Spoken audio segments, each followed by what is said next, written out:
So recording in session. So we are all welcome. Over to you, Karina. Karina, can you hear me? Yes, I can, ma'am. All right. Okay, good morning, everyone. Good morning, good morning. Please let's all just mute ourselves because the meeting is starting right about now. Let us also send the links to our friends because we're also about starting. Okay, good morning, everyone. Good morning, all. I'm Karina Ololo, and I'm going to be your moderator for today. And I'm welcoming you to the in-class disruptive thinking series, 1.0, which is coined leveraging innovation for growth. This is definitely not going to be our last, but it's definitely our first. But I'll give it to, Dr. Mepaiyeda to give us more information about that.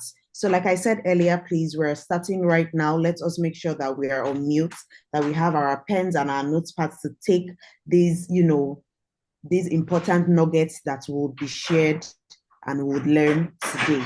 So once again, without further ado, I will be officially welcoming in our host, Dr. Mepaiyeda Bukola, who is definitely, our amiable lecturer, especially in the, petroleum and gas department, University of Lagos. She has collaborated with Lancaster University to bring to us again this disruptive in-class thinking series. So Dr. Mepaiyeda, the floor is yours.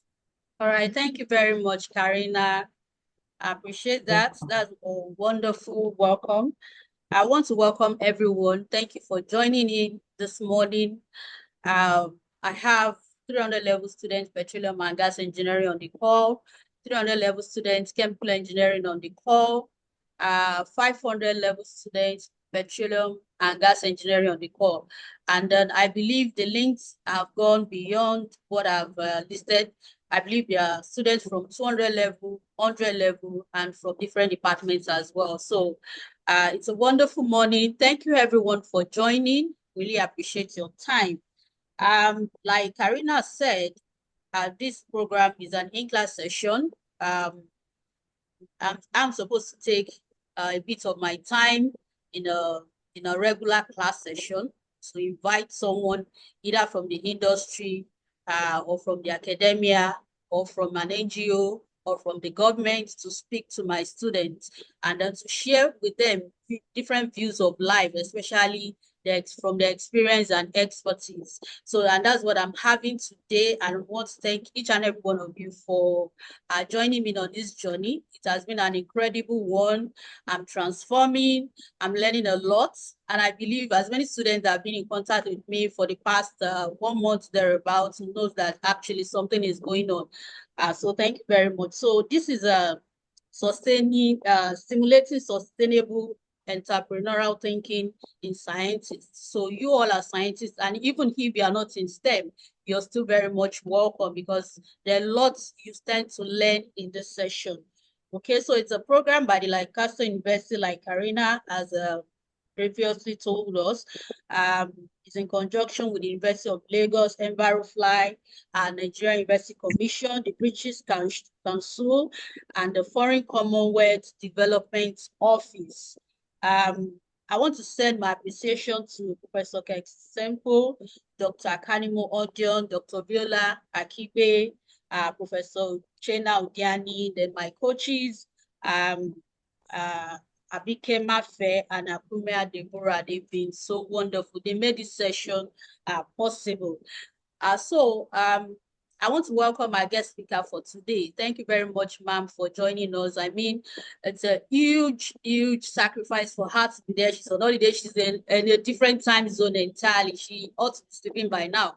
And then within the shortest time frame, I told her and she obliged us. Ma'am, we're so grateful on behalf of myself, my HOD, the Department of Petroleum and Gas Engineering, Department of Chemical Engineering, on behalf of Vice Chancellor and everything we are doing in SSETS. We want to say thank you very much for obliging to speak to us this morning. We welcome you, ma'am. Thank you so much. So this program is about instilling entrepreneurial thinking in students. So please, we are going to be learning a lot today. topic of discuss today is leveraging innovation for growth. So I'm sure she's going to share it with us from her wealth of experience and expertise. So please, I want you to have your parts, your notepads, around your pen. Please, you're going to learn a lot. She has worked in different industries. She has grown through the ranks. She's one of the top management. So please, there is a lot for you to learn, life lessons. And please feel free to ask questions. You can jot down your questions. You can put them in the chat. And after she's done, Karina will read the questions to us. So without much ado, I'll be bringing to the floor. She's an engineer. I call her mommy. So, but for the sake of being formal, I'm going to ask engineer Mrs. Ifeoma Obaro. Please let's welcome her to come on board. But before you hear her voice, Karina will read her bio, very short one, and then the next voice you'll be hearing will be her voice. Thank you, Ma, for obliging us. We appreciate you. Please have a wonderful session, everyone. Thank you. Karina, over to you. Okay, ma. Okay, so thank you so much, Dr. Mepaiyeda. Thank you so much for always, seeking collaborations for us to, dream bigger and, open our minds. So on stage now, we'll be welcoming, a woman who is also a computer engineer with a second-class upper degree from Enugu State University and an MBA from Business School Netherlands. She's a certified mentor and relationship coach with over 15 years of banking experience, including roles in international trade, finance, and corporate banking. She currently works as the treasury and trade manager in a multinational company, an ordained pastor in the Redeemed Christian Church of God. She supports women and children through the Made for More program and has over 18 years of experience in Sunday school. She is married with 3 children and is dedicated to youth and women's ministry. Please, my fellow colleagues, let me see your reactions, your clap as I give engineer Mrs. Ifeoma Obaro the floor. Let me see your claps in the reaction. Good morning, ma.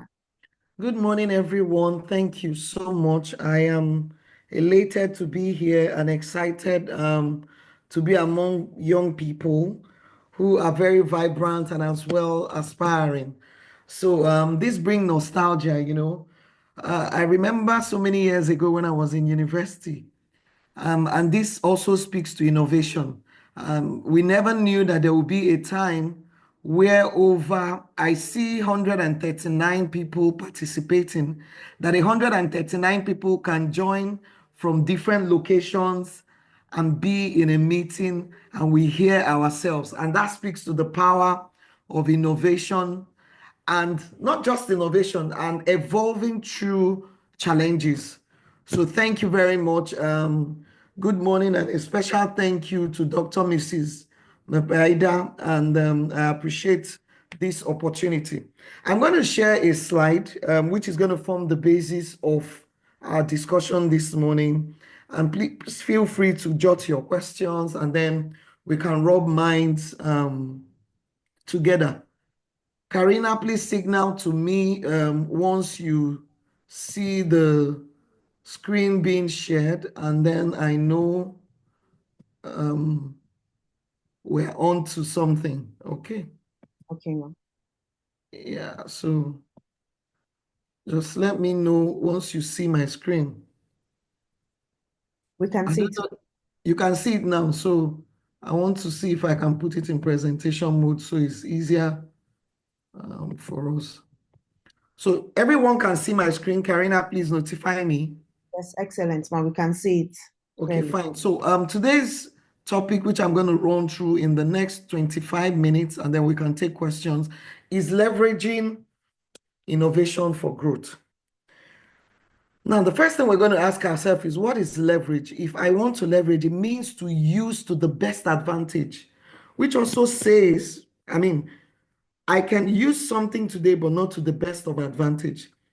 Sometimes when you have a system in engineering, you can use something and we will say is at 30% performance.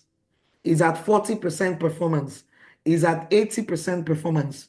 So if a system, a process, or a machine is at 80% performance, you will agree with me that yes, it is optimal, but it's not at maximum capacity.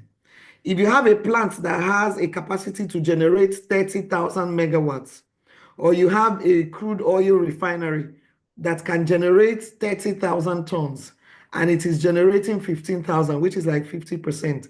Yes, you're making use of it, but it's not to the best of the maximum or the capacity that this system can handle. So leverage means to use to the best advantage, to maximize, to get the best out of something.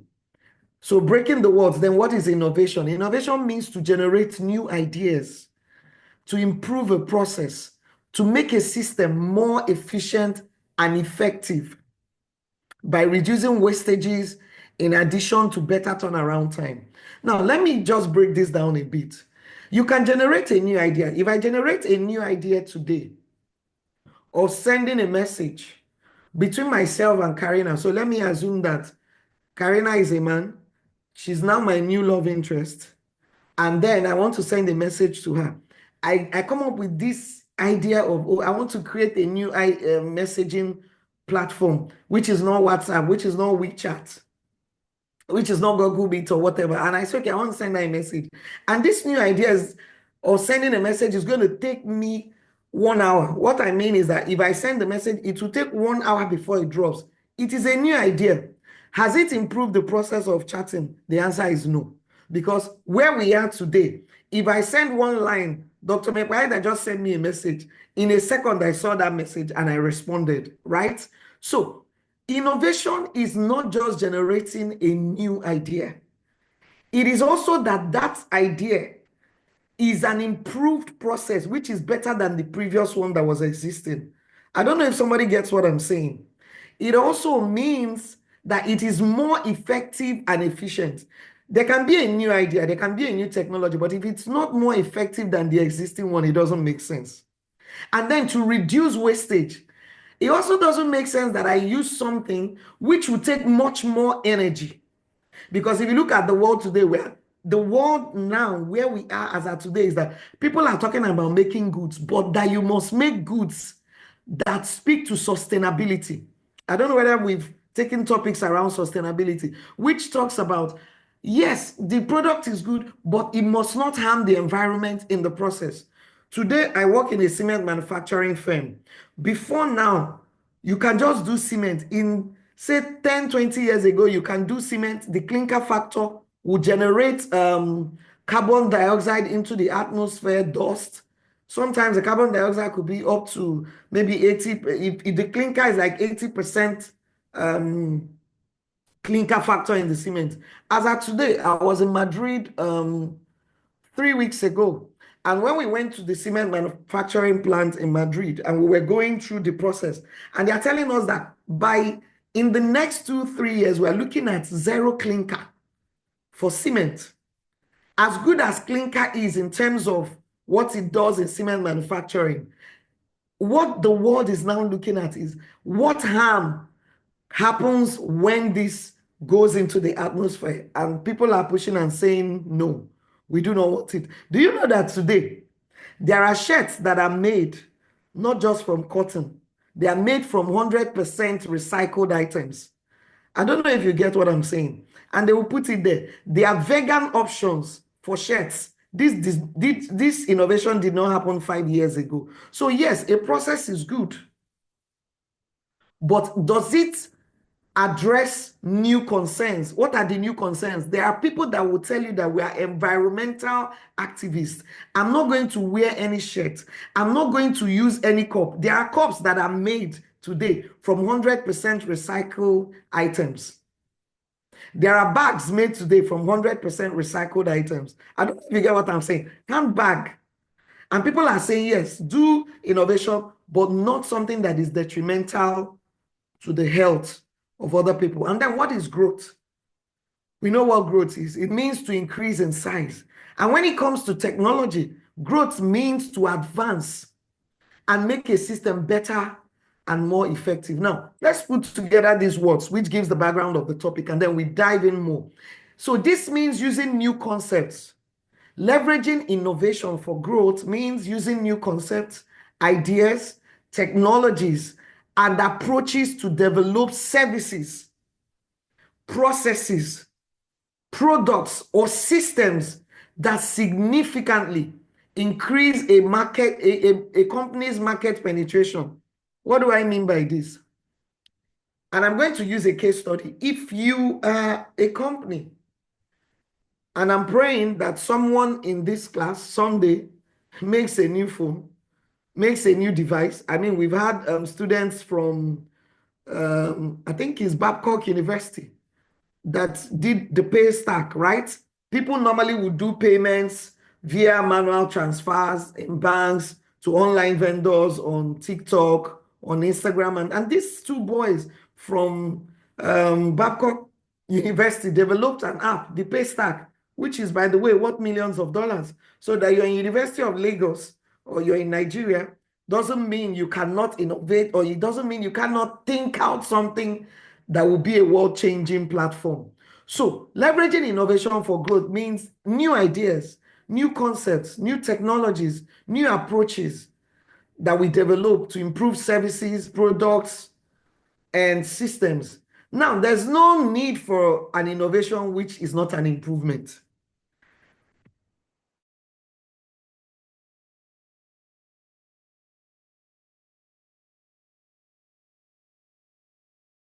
That growth. Number one thing about growth and advancement is that it is intentional. So when a business Mepaiyeda Children Limited, oh, you have Obaro and Sons PLC, you have Karina Enterprises, and we're into different businesses. If we must grow, it must be intentional. Number two, growth involves leaving your usual comfort zone. Oh,